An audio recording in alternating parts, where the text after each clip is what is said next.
Hello friends, आज हम लोग देखेंगे new NCERT class 10 geography chapter number 6 को देखेंगे, जो काफ़ी इंपॉर्टेंट है सभी एग्जामों के लिए और मेंस के दृष्टिकोण से। तो आप बने रहने रहें, आपके लिए काफ़ी इंपॉर्टेंट पॉइंट्स देखने को मिलेगा। तो स्टार्ट करते हैं। विनिर्माण उद्योग काफ़ी इंपॉर्टेंट है सभी एग्जामों की दृष्टिकोण से। स्टार्ट करते हैं। कच्चे पदार्थ को मूल्यवान उत्पाद में परिवर्तित कर अधिक मात्रा में वस्तुओं के उत्पादन को विनिर्माण या वस्तु निर्माण कहा जाता है। क्या आप जानते हैं कागज लकड़ी से, चीनी गन्ने से, लोहा इस्पात या लौह अयस्क से प्राप्त होती है। पूछा जाएगा कि चीनी उत्पादन भारत में सबसे ज़्यादा कहाँ होता है, तो चीनी उत्पादन भारत में महाराष्ट्र में पहले स्थान पे है। चीनी का सूत्र की बात करें तो C12H22O11 होता है, काफ़ी इंपॉर्टेंट होता है। कागज लौह अयस्क से एल्युमिनियम बॉक्साइट और एल्युमिनियम बॉक्साइट निर्मित में यह आप जानते हैं कई किस्म के कपड़े ऐसे रेशे में से बनते हैं जो रेशा उद्योग में बनते हैं। द्वितीय कार्यों में लगे व्यक्ति कच्चे माल को परिष्कृत वस्तुओं से में परिवर्तित करते हैं। स्टील हो गया, कार, कपड़ा उद्योग, बेकरी, पेय पदार्थ संबंधित उद्योगों में लगे श्रमिक इसी वर्ग के अंतर्गत आते हैं। कुछ व्यक्ति सेवा प्रदान करने में रोजगार पाते हैं। इस अध्याय में हम द्वितीय यानी सेकेंडरी क्रियाओं के अंतर्गत विनिर्माण उद्योग के विषय में पढ़ेंगे। किसी देश की आर्थिक उन्नति विनिर्माण उद्योगों के विकास में से मापी जाती है। विनिर्माण उद्योग सामान्यतः विकास की तथा विशिष्ट आर्थिक विकास की रीढ़ समझे जाते हैं, क्योंकि विनिर्माण उद्योग न केवल कृषि के आधुनिकीकरण में सहायक है, वरन द्वितीयक एवं तृतीयक सेवाओं में रोजगार उपलब्ध कराकर कृषि पर हमारी निर्भरता को कम करते हैं। देश में औद्योगिक विकास, बेरोजगारी तथा गरीबी उन्मूलन के एक आवश्यक शर्त हैं। भारत में सार्वजनिक तथा संयुक्त क्षेत्र में लगे उद्योग इसी विचार पर आधारित थे। जनजातीय तथा पिछड़े क्षेत्रों में उद्योग की स्थापना का उद्देश्य भी क्षेत्रीय असमानताओं को कम करना था। निर्मित वस्तुओं का निर्यात वाणिज्य व्यापार को बढ़ाता है, जिससे आपेक्षिक विदेशी मुद्रा की प्राप्ति होती है। वे देश ही विकसित है जो कच्चे माल को विभिन्न तथा अधिक मूल्यवान तैयार माल में विनिर्मित करते हैं। भारत का विकास विविध व शीघ्र औद्योगिक विकास में निहित है। कृषि तथा उद्योग एक दूसरे से पृथक नहीं है, यह एक दूसरे से के पूरक है। उदाहरण के लिए बात करें तो भारत में कृषि पर आधारित उद्योगों में कृषि पैदावार बढ़ोतरी को प्रोत्साहित किया है। ये उद्योग कच्चे माल के लिए कृषि पर निर्भर है तथा उनके द्वारा निर्मित उत्पाद जैसे सिंचाई के लिए पंप, उर्वरक काफ़ी इंपॉर्टेंट है। उर्वरक जो होते हैं फर्टिलाइजर, इसमें यूरिया पूछा जाता है। यूरिया जो है, यूरिया का सूत्र पूछा जाता है CH4N2O, ठीक है। यूरिया जिसमें यूरिया का पोटास जो होता है NPK होता है। क्या? NPK जिसमें से इसका रेशियो की बात करें तो 46:0:0 यानी नाइट्रोजन 46% रहता है, फास्फोरस और पोटास जैसे 18:18 का रेशियो में सभी का है। इस तरह से देख सकते हैं आप लोग। उर्वरक, कीटनाशक दवाएं, प्लास्टिक पाइप, मशीनें, कृषि औजार आदि पर किसान निर्भर है। इसलिए विनिर्माण उद्योग विकास तथा स्पर्धा से न केवल कृषि उत्पादन को बढ़ावा मिला है, अपितु उत्पादन प्रक्रिया भी सक्षम हुई। आज वैश्वीकरण के युग में हमारे उद्योग को अधिक प्रतिस्पर्धा तथा सक्षम होने की आवश्यकता है। केवल आत्मनिर्भरता ही काफ़ी नहीं, हमारी वस्तुएं गुणवत्ता में अंतर्राष्ट्रीय स्तर की ही हो तो तभी हम अंतर्राष्ट्रीय बाजार में प्रतिस्पर्धा कर पाएंगे। उद्योग का वर्गीकरण कैसे हुआ? उद्योग का वर्गीकरण रोजमर्रा के इस्तेमाल की जाने वाले विभिन्न औद्योगिक उत्पादों की सूची बनाए, जैसे ट्रांजिस्टर, बिजली का बल्ब, वनस्पति तेल, सीमेंट, कांच का सामान, पेट्रोल, माचिस, स्कूटर, वाहन, दवाई आदि। यदि हम विशेष मापदंडों के आधार पर विभिन्न उद्योगों का वर्गीकरण करते हैं तो विनिर्माण को आसानी से समझ सकेंगे। उद्योगों की निम्न प्रकार से वर्गीकृत किया जा सकता है, जैसे प्रयुक्त कच्चा माल के स्रोतों के आधार पर कृषि आधारित सूती वस्त्र, ऊनी वस्त्र, पटसन पूछा जाता है। सबसे ज़्यादा जो है भारत में वेस्ट बंगाल में है पटसन, जूट जिसको कहते हैं। उसके बाद बात करें तो अब कहाँ भारत में, वेस्ट बंगाल, और बिहार की बात करें तो पूर्णिया में है काफ़ी, जिसको गोल्डन फाइबर के नाम से भी जानते हैं हम लोग। रेशम, वस्त्र, रबर हो गया, चीनी हो गया, चीनी भी काफ़ी इंपॉर्टेंट। चीनी भारत में महाराष्ट्र सबसे ज़्यादा है। चीनी, चाय हो गया, चाय उत्पादन में असम भारत में सबसे ज़्यादा है चाय उत्पादन में, और विश्व में चीन आता है। चाय में टैनिन पाया जाता है। कॉफ़ी उत्पादन में काफ़ी इम्पोर्टेंट है, ये भी नोट्स कर लेंगे आप लोग। कॉफ़ी उत्पादन जो है सबसे ज़्यादा पूछेगा तो ब्राज़ील में होता है। कॉफ़ी में कैफ़ीन पाया जाता है। कर्नाटक, भारत के कर्नाटक राज्य कॉफ़ी उत्पादन में पहले पायदान पे। वनस्पति तेल उद्योग, खनिज आधारित लोहा और इस्पात पूछा जाता है।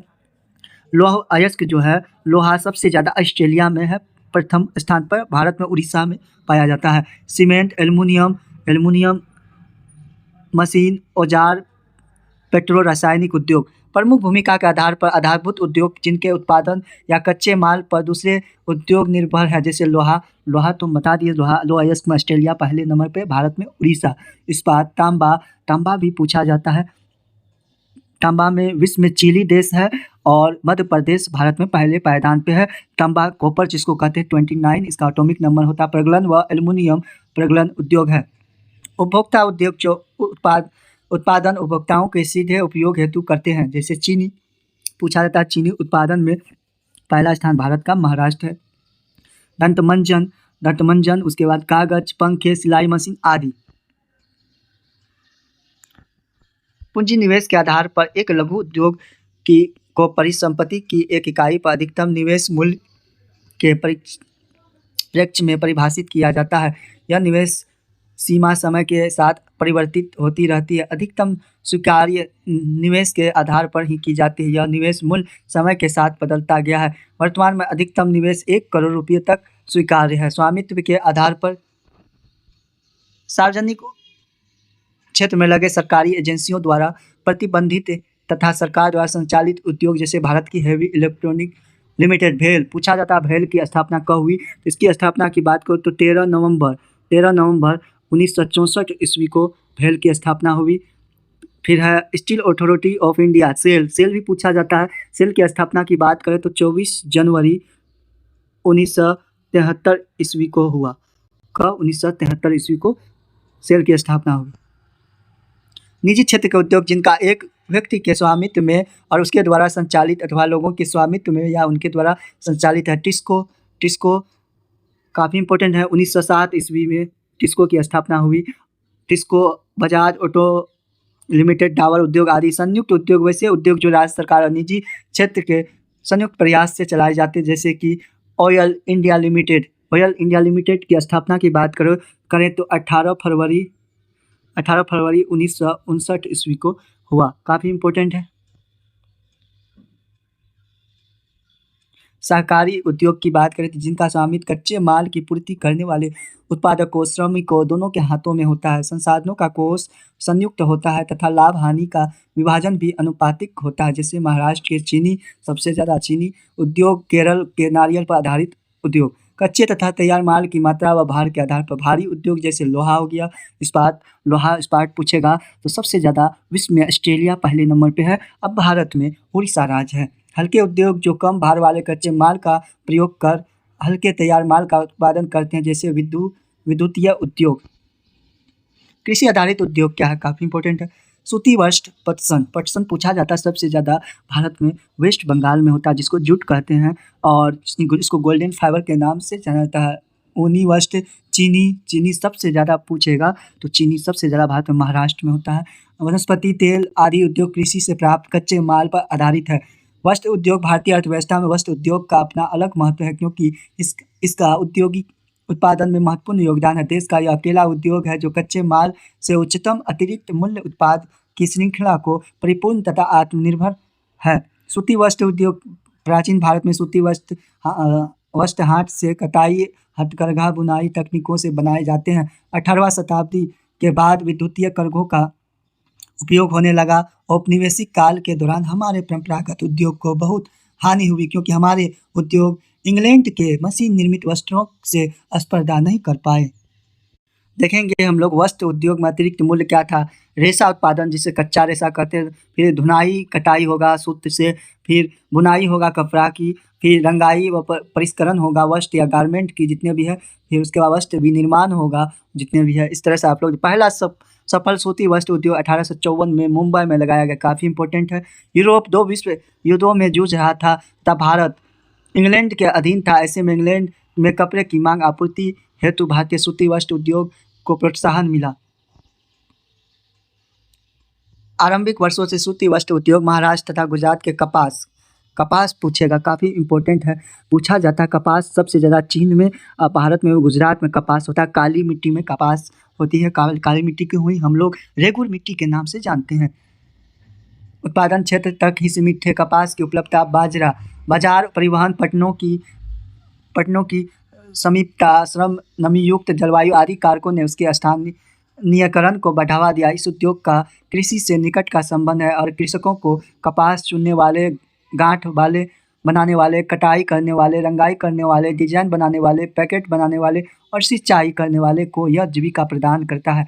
इस उद्योग के कारण रसायन रंजक, मिल, स्टोर तथा पैकेजिंग सामग्री और इंजीनियरिंग उद्योग की मांग बढ़ती है। फलस्वरूप इन उद्योगों का विकास होता है। यद्यपि कटाई कार्य महाराष्ट्र, गुजरात और तमिलनाडु में केंद्रित है, लेकिन सूती, रेशम, जरी खरीदारी आदि में बुनाई के परंपरागत कौशल और डिजाइन देने के लिए बुनाई अत्यधिक विकेंद्रीकृत है। भारत में कटाई उत्पादन विश्व स्तर का है, लेकिन बुनाई वस्त्र कम गुणवत्ता वाला है, क्योंकि यह देश में उत्पादित उच्च स्तरीय धागे का अधिक प्रयोग नहीं कर पाता है।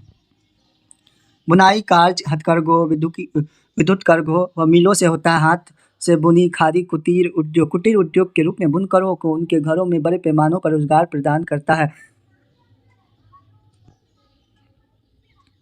हमारे देश में विद्युत चलित करघों तथा हथकरघों द्वारा निर्मित लूमेज और अपेक्षा कारखानों द्वारा निर्मित लूमेज को कम रखना क्यों महत्वपूर्ण है। पटसन उद्योग, भारत पटसन व पटसन निर्मित सामान का सबसे बड़ा उत्पादक है। बांग्लादेश के पश्चात दूसरा बड़ा निर्यातक भी है। वर्ष 2010-11 में भारत में लगभग 80 पटसन उद्योग थे। इनमें से अधिकांश वेस्ट बंगाल में हुगली नदी तट पर 98 किलोमीटर लंबी तथा 3 किलोमीटर चौड़ी एक सकरी मेखला में स्थित है। पहला पटसन उद्योग कलकत्ता के निकट रिसरा, पूछा जाता है, काफ़ी इंपॉर्टेंट, 1855 में लगाया गया। 1947 में देश के विभाजन के पश्चात पटसन मिलों तो भारत में लग गई, लेकिन 3/4 जूट उत्पादन क्षेत्र पूर्वी पाकिस्तान अर्थात बांग्लादेश में चले गए। हुगली नदी तट पर उसके स्थित होने के कारण पटसन उत्पादन क्षेत्रों की निकटता, सस्ता जल परिवहन, सड़क, रेल व जल परिवहन का जाल, कच्चे माल मिलों तक ले जाने में सहायक होना। कच्चे माल पटसन को संसाधित करने में प्रचुर जल, पश्चिम बंगाल तथा समीपवर्ती राज्य उड़ीसा, बिहार व उत्तर प्रदेश से सस्ता श्रमिक उपलब्ध होना। कोलकाता का एक बड़े नगरीय केंद्र के रूप में बैंकिंग, बीमा और जूट के सामान के निर्यात के लिए पटन की सुविधाएं प्रदान करना आदि सम्मिलित है। चीनी उद्योग, भारत का चीनी उत्पादन में विश्व में दूसरा स्थान है। पूछा जाता है चीनी उत्पादन में भारत का दूसरा है, तो महाराष्ट्र राज्य सबसे ज़्यादा चीनी उत्पादन में, लेकिन गुड़ व खांडसारी के उत्पादन में इसका प्रथम स्थान है। इस उद्योग में प्रयुक्त कच्चा माल भारी होता है तथा ढुलाई के सुक्रोज की मात्रा घट जाती है। चीनी मिलें उत्तर प्रदेश, बिहार, महाराष्ट्र, इन सभी में होता है। भारत पहले पायदान पे चीनी उद्योग में है अभी विश्व में।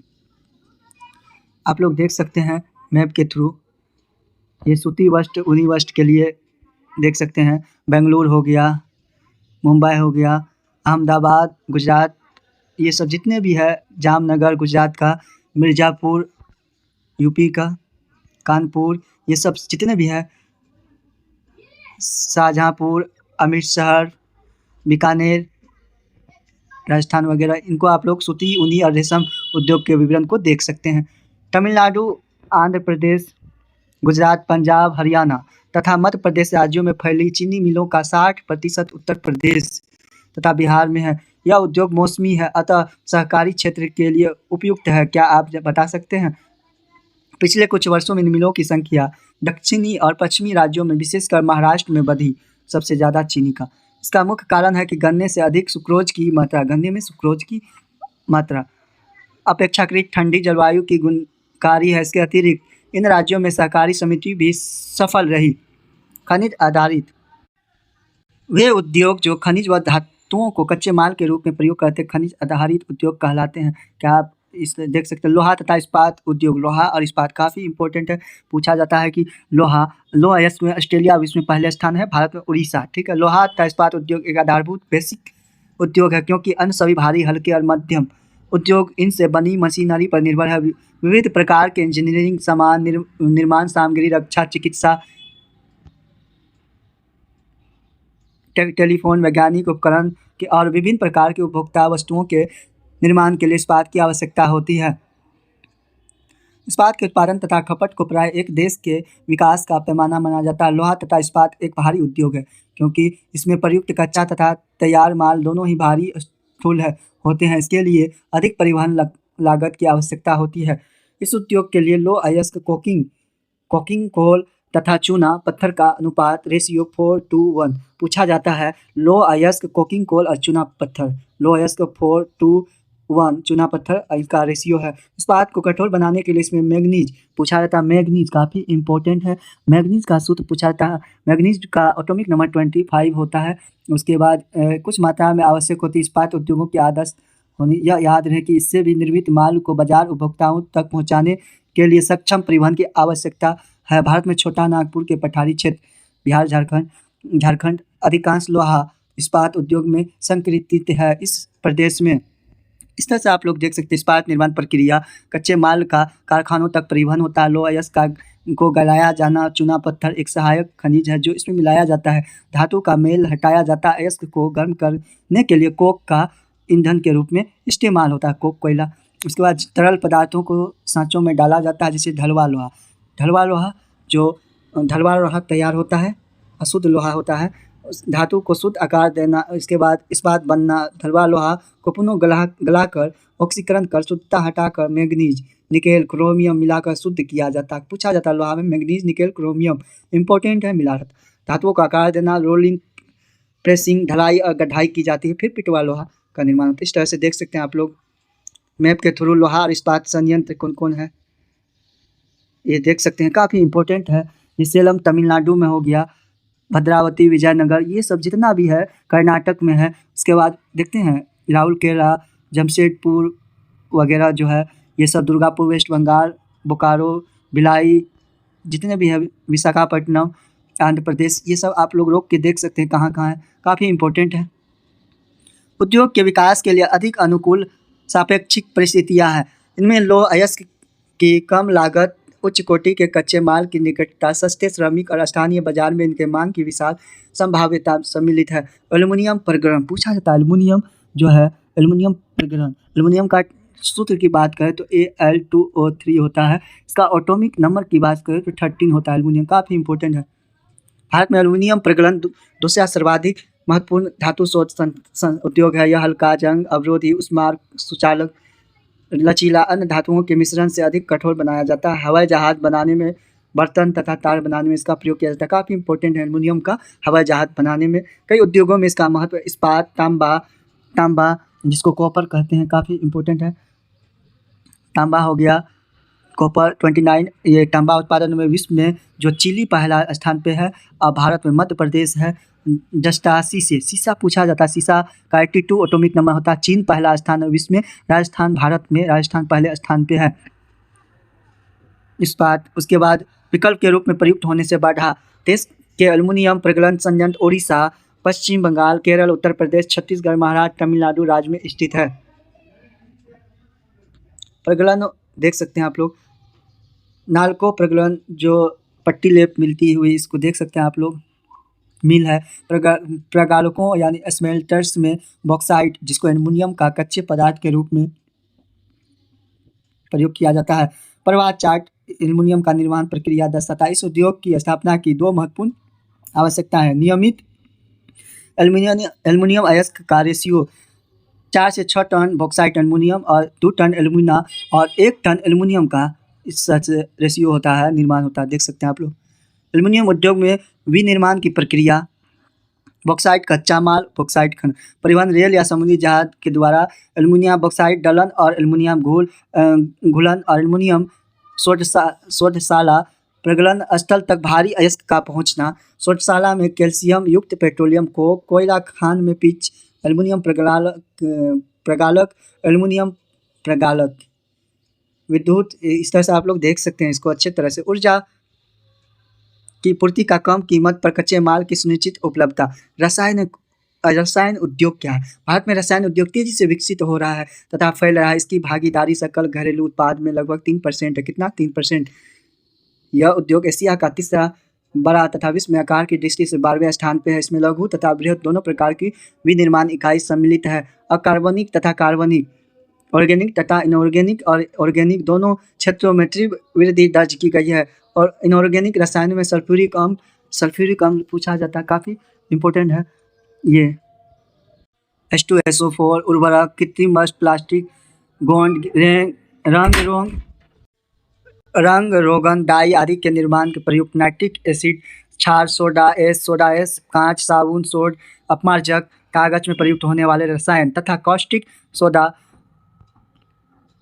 आदि शामिल है। इन उद्योगों का देश में विस्तृत फैलाव है। क्या आप बता सकते हैं ऐसा क्यों? बताएंगे। कार्बन रसायनों में पेट्रो रसायन शामिल है जो कृत्रिम वस्त्र, कृत्रिम रबर, प्लास्टिक, रंजक पदार्थ, दवाइयों, औषध रसायनों के बनाने में प्रयोग किए जाते हैं। ये उद्योग तेल शोधनशालाओं या पेट्रो रसायन संयंत्रों के समीप स्थापित है। रसायन उद्योग अपने आप में एक बड़ा उपभोक्ता भी है। आधारभूत रसायन एक प्रक्रिया द्वारा अन्य रसायन उत्पन्न करते हैं जिनका उपयोग उद्योग, अनुप्रयोग, कृषि, उपभोक्ता बाजारों के लिए किया जाता है। ऐसे ही उत्पादकों की एक देख सकते हैं। उर्वरक काफ़ी इंपॉर्टेंट है। उर्वरक फर्टिलाइजर होता है। जो उर्वरक में हम लोग जानते हैं कि इसका यूरिया का सूत्र पूछा जाता है, काफ़ी CH4N2O होता है, N2O होता है, काफ़ी इंपॉर्टेंट है। NPK पाया जाता है, पोटास, जो नाइट्रोजन, पोटास और फास्फोरस, ये सब पाया जाता है। इस तरह से आप लोग देख सकते हैं। उर्वरक उद्योग नाइट्रोजन उर्वरक, मुख्य यूरिया, फास्फोरस उर्वरक, DAP तथा अमोनियम फास्फेट और मिश्रित उर्वरक, जिसमें 3 मुख्य पोषक उर्वरक नाइट्रोजन, फास्फेट और पोटास शामिल है, NPK। ठीक है।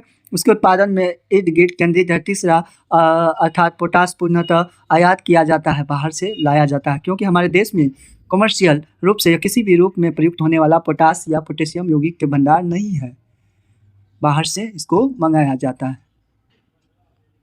हरित क्रांति के पश्चात उद्योग देश में अन्य भागों में भी फैल गया। गुजरात, तमिलनाडु, उत्तर प्रदेश, पंजाब और केरल राज्य कुल उर्वरक उत्पादन का लगभग 50% उत्पादन करते हैं। अन्य महत्वपूर्ण उत्पादक आंध्र प्रदेश, उड़ीसा, राजस्थान, बिहार, महाराष्ट्र, असम, पश्चिम बंगाल, गोवा, दिल्ली, मध्य प्रदेश तथा कर्नाटक है। सीमेंट उद्योग काफ़ी इंपॉर्टेंट है।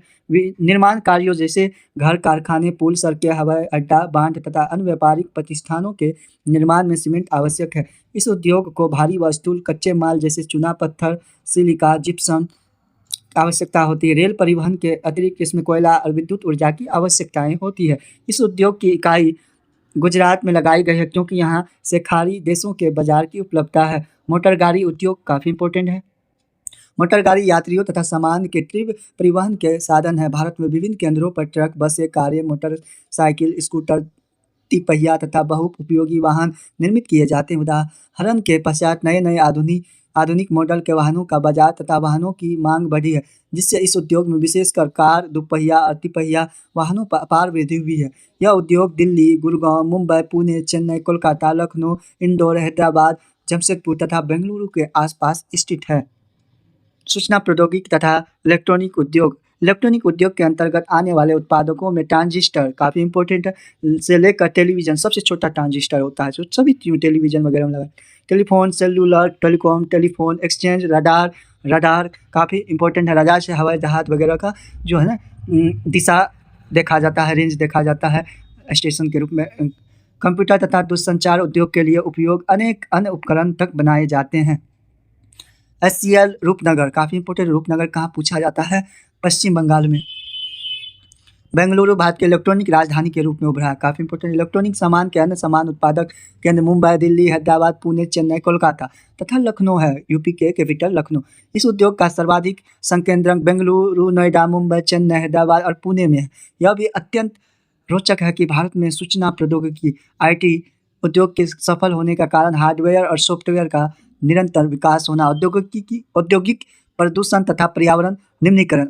यद्यपि उद्योगों की भारतीय अर्थव्यवस्था की वृद्धि व विकास में महत्वपूर्ण भूमिका है, तथापि इनके द्वारा बढ़ते भूमि, जल, वायु तथा पर्यावरण प्रदूषण को भी नकारा नहीं जा सकता है। उद्योग 4 प्रकार के प्रदूषण के लिए उत्तरदायी है मुख्य रूप वायु, जल, भूमि, ध्वनि प्रदूषण करने वाले उद्योग में टेम्परेचर, विद्युत गिरी भी सम्मिलित है।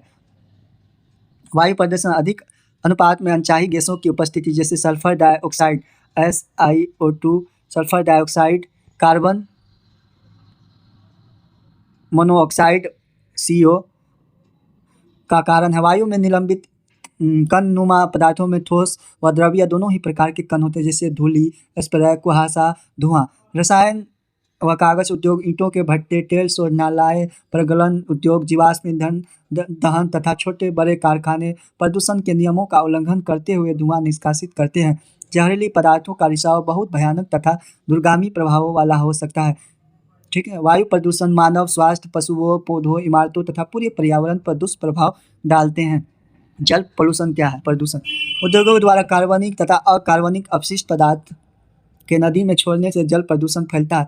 जल प्रदूषण के क्या कारण है? कागज, लुगदी, रसायन, वस्त्र, रंगाई उद्योग, तेल शोधन शालाएं, चमड़ा उद्योग, इलेक्ट्रोप्लेटिंग उद्योग जैसे रंग अपमार्जक, अम्ल, लवण, भारी धातुएं जैसे सीसा, पारा, कीटनाशक, उर्वरक, कार्बन, प्लास्टिक और रबर सहित कृत्रिम रसायन आदि जल में वाहित करते हैं। भारत के मुख्य अपशिष्ट पदार्थों में फ्लाई ऐश, फॉस्फो, जिप्सम और लोहा इस्पात की अशुद्धियां है, जिसको स्लैग कहते हैं। तापीय प्रदूषण क्या है? पूछा जाता है। जब कारखानों तथा ताप घरों से गर्म जल को बिना ठंडा किए ही नदियों तथा तालाबों में छोड़ दिया जाता है तो जल में तापीय प्रदूषण होता है। परमाणु ऊर्जा संयंत्रों के अपशिष्ट व परमाणु शस्त्र उत्पादक कारखानों से कैंसर, जन्मजात विकार तथा अकाल प्रसव जैसी बीमारियां होती है। मृदा व जल प्रदूषण आपस में संबंधित है। मलबे का ढेर, विशेषकर कांच, हानिकारक रसायन, औद्योगिक बहाव, पैकिंग, लवण तथा कूड़ा करकट मृदा के अनुपजाऊ बनाता है। वर्षा जल के साथ ये प्रदूषण जमीन से रिश्ते हुए भूमिगत जल तक पहुंचकर उसे प्रदूषण कर देते हैं। आप लोग देख सकते हैं। सॉफ्टवेयर टेक्नोलॉजी कहाँ कहाँ है? काफ़ी इंपॉर्टेंट है, इनको आप लोग देखेंगे। बेंगलुरु, मैसूर, कर्नाटक, चेन्नई, हैदराबाद, विशाखापट्टनम आंध्र प्रदेश, भुवनेश्वर, कोलकाता देख सकते हैं आप, गुवाहाटी असम, फिर इंदौर मध्य प्रदेश का, मुंबई, पुणे, गांधीनगर गुजरात के, जयपुर राजस्थान, नोएडा, मोहाली, श्रीनगर, इस तरह से मोहाली, इसको आप लोग अच्छे तरह से रोक के देख सकते हैं। इस जगह सॉफ्टवेयर टेक्नोलॉजी पार्क्स हैं। ध्वनि प्रदूषण काफ़ी इंपॉर्टेंट है। ध्वनि प्रदूषण खीनता तथा उत्तेजना ही नहीं वरन श्रवण अक्षमता, हृदय गति, रक्तचाप, ब्लड प्रेशर तथा अन्य कायिक व्यवस्थाएं भी बढ़ती है। अनचाही ध्वनि उत्तेजना व मानसिक चिंता का स्रोत है। औद्योगिक तथा निर्माण कारखानों के उपकरण, जनरेटर, लकड़ी चीरने के कारखाने, गैस यांत्रिकी तथा विद्युत ड्रिल भी अधिक ध्वनि करते हैं। पर्यावरणीय निम्नीकरण की रोकथाम क्या क्या है? कारखानों द्वारा निष्कासित 1 लीटर अपशिष्ट से लगभग 8 गुना स्वच्छ जल दूषित होता है। औद्योगिक प्रदूषण से स्वच्छ जल को कैसे बचाया जा सकता है? देखते हैं।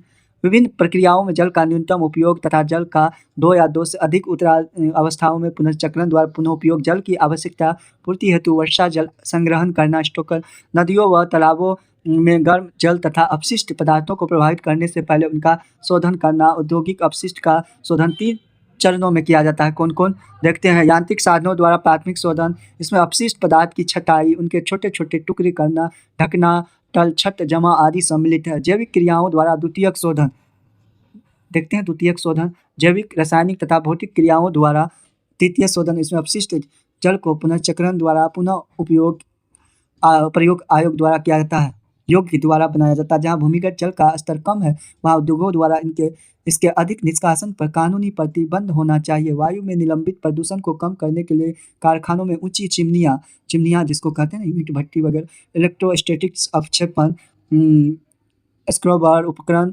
गैसीय प्रदूषण पदार्थों को जड़त्वीय रूप से पृथक करने के लिए उपकरण होना चाहिए। कारखानों में कोयले की अपेक्षा तेल और गैस के प्रयोग में धुएं के निष्कासन में कमी लाई जा सकती है।